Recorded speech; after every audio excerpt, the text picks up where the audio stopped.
प्राथमिक शाळा मुकवली. हे घेत आहोत मूल्यांची ओळख. ही आहे मूल्यांची पेटी. मदत, स्वच्छता, आदर, संयम, वेळेची शिस्त. ही आहेत मूल्ये. ही आहेत मूल्ये. एकमेकांना मदत करतो.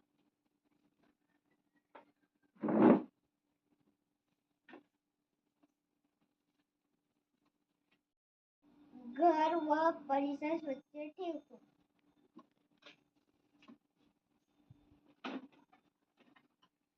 संयम, आम्ही रागावर संयम ठेवतो. मोठ्या माणसांचा आदर करतो. वेळेची शिस्त, आम्ही सकाळी लवकर उठतो, वेळेवर आहार घेतो, रात्री लवकर झोपतो.